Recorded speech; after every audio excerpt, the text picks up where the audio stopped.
औज़ुबिल्लाहिमिनश्शैतानिर्रजीम बिस्मिल्लाहिर्रहमानिर्रहीम। Hello student, अस्सलाम वालेकुम। उम्मीद कि आप सब खैरियत से होंगे।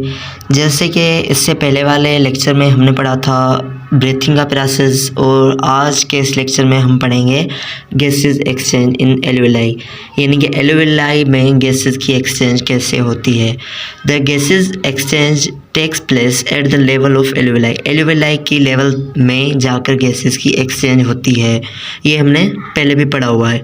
Oxygen brought in by air, oxygen हवा से अंदर लाई जाती है। Is taken up by haemoglobin of RBCs of blood के जो रेड ब्लड सेल होते हैं उनका जो हेमोग्लोबिन होता है वो क्या करते हैं, ऑक्सीजन को कैरी आउट करते हैं। And vice versa the carbon dioxide brought by the blood is given out the air present in alveoli, और वही सेल जो ब्लड में मौजूद होते हैं, यानी कि ब्लड खुद जो क्या करता है, कार्बन डाइऑक्साइड को वापस ला के आता है एल्वेलाई तक।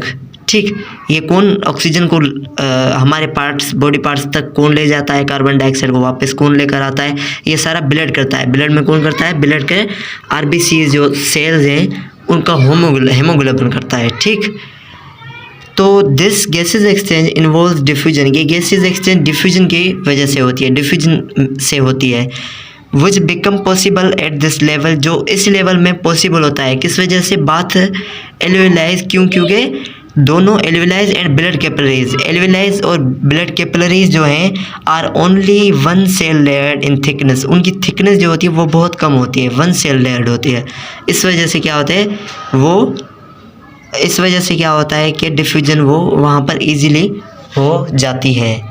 ठीक, तो यहाँ पर उसके बाद दिया गया है composition of inspired and expired, यानी कि कौन कौन सी चीज़ें हम अंदर लेते हैं और कौन कौन सी चीज़ें हम बाहर देते हैं।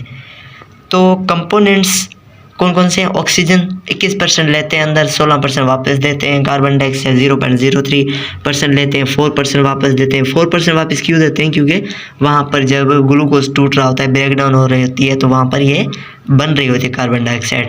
नाइट्रोजन जितनी लेते हैं उतनी वापस देते हैं। वाटर वेपर्स वेरिएबल लेते हैं, सेचुरेटेड देते हैं, और टेम्परेचर जो होता है वही 37 डिग्री वाला होता है।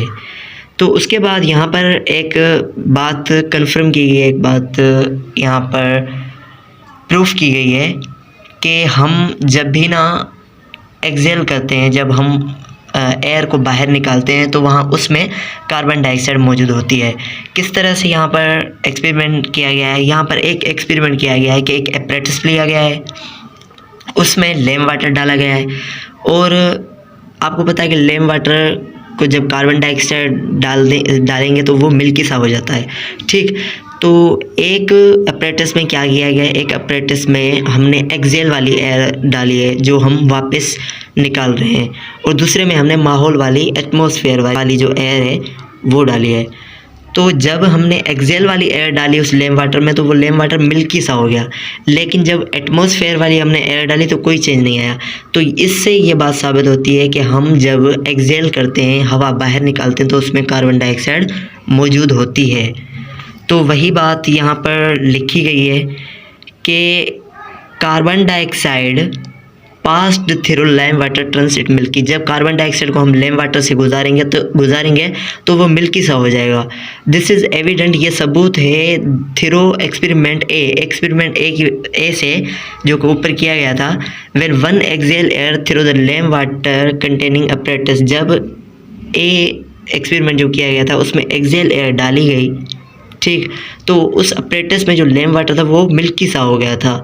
The lime water turns milky.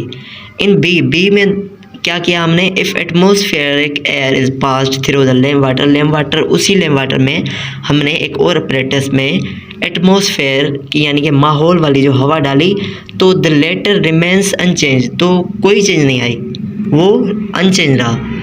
तो यही था आज का हमारा टॉपिक। इंशाल्लाह इसके बाद जो हमारा टॉपिक होगा उसमें हम पढ़ेंगे rate of breathing at rest and during exercise. तब तक इजाज़त दीजिएगा, अल्लाह हाफिज़, अपना बहुत सारा ख्याल रखिएगा। मिलेंगे अगले लेक्चर में।